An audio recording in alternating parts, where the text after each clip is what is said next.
Hi, I'm Samarra Khaja, illustrator, graphic designer, and author. And today I'm going to show you how to have a lot of fun with raw-edged applique. I don't know if you've tried it before, but I highly recommend it.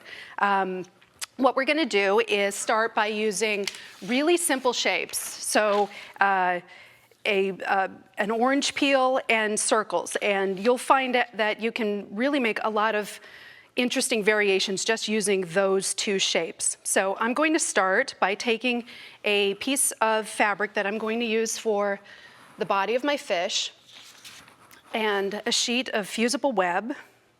And I'm going to iron it down following the manufacturer's instructions.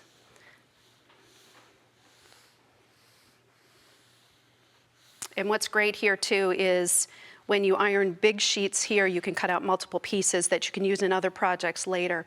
So we're going to take our orange peel shape. I've cut out the template and quickly trace that onto the paper side.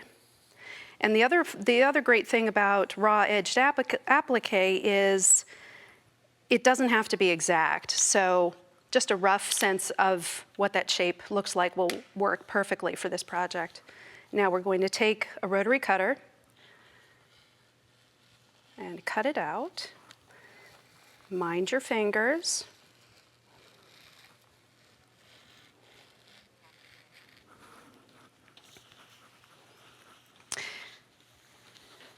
And in my case, I'm left-handed, so I like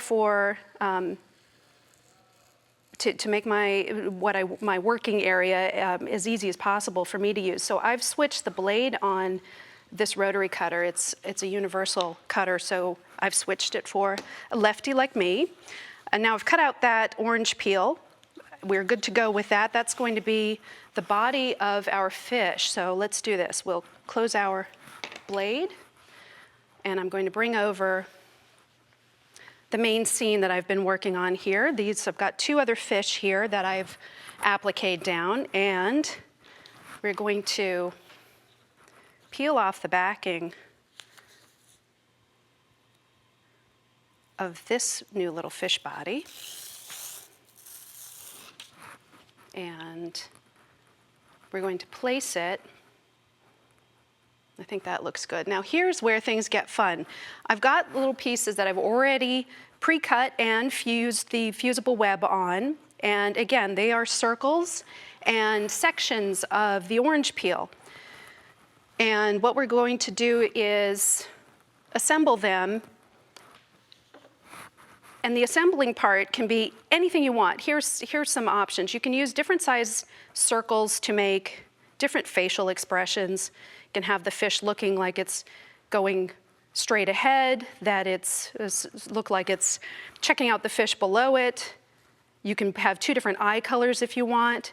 You could change the pupil direction and make it a really wacky fish. There are a whole bunch of different things you can do. So have fun. Make sure that you're playing around, because the best part with applique is you can figure out how you want everything to look, and then once you're ready, you can fuse everything in place. So there's a good amount of playtime you can have.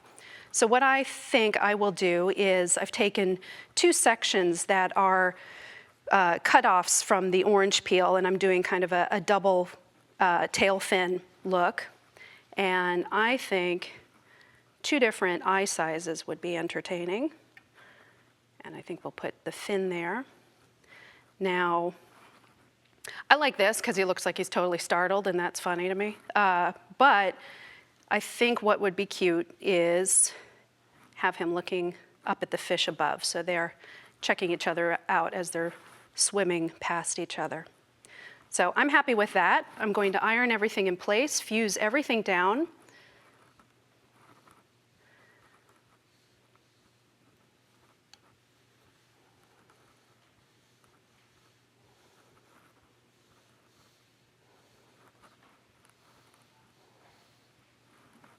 All right, I think that's looking good. Let's take it over now to the sewing machine.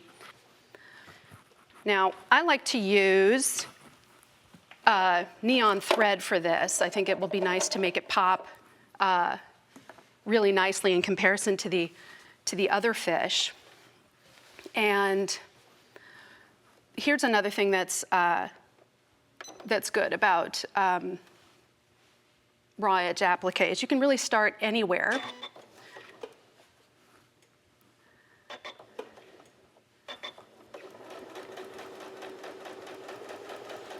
And I just eyeball where the stitching is going. We're kind of sketching along here, so there is no right or wrong distance to stitch. You can use any weight thread that you want. And what I like to do, I do like to do a standard stitch. You can do this with free motion quilting if that's, or free motion stitching if that's your preference. I like using a standard stitch because I like the control that it gives me by having that extra kind of leverage working against the foot. So I find it nice and meditative, really. It's kind of fun to just sit here and stitch all the way around. And I'll show you what we're going to do. Because in addition to, let's call it functional stitching, that actually holds down the edging of the fish, we'll do some cosmetic stitching as well.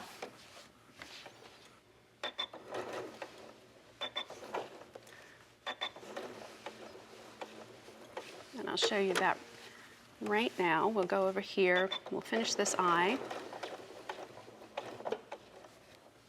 And actually, you'll see in the other two fish that I showed you, I like going over things a few times. It kind of gives it a lot more of a loose feeling. And again, then there's no right or wrong distancing you need to have from the edge, and you don't need to align everything, and it kind of adds a little bit more character to the little guys that you're creating. And one fun thing I like to do is, because I've been doing this a fair amount, is see once you get started to see if you can stitch everything down just using one stitch, one.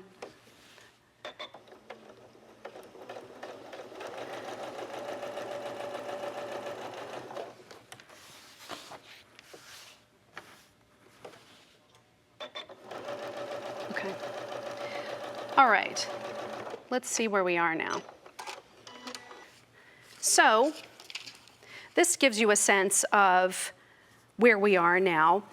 As you can see, I kind of created a 3/4 look of this particular fish. So I just brought his face over. And this is the example of the cosmetic stitching that I was talking about. So you finish off everything around the edges. You can add additional decorative flourishes on the fins and on the tail, little extra additions with your cosmetic stitching. So let me show you some other examples of my raw edged applique. When you start to play around more, you can see that you can have a lot of fun with using up scraps of fabric and making whole new scenes. This is a series of portraits that I have made, and it's a lot of fun to play around with different fabric textures and create different images. And you can see that some of them are a bit more elaborate than others, but with time and playing around, you can have a lot of fun making fabric raw-edged applique. This one in particular is a favorite of mine. I opted to raw edge components before I put them on the main backing, and then I used embroidery thread to tack them down to kind of give this really fun 3D effect. And then this one uses some embroidery thread, and you can, again, go third dimensional and start to really make your pieces a lot more interesting. So I hope you have a lot of fun. Get in there, use your fabric scraps, play around, and I think you'll find that raw edged applique is a really fun way to create. So go for it and do it.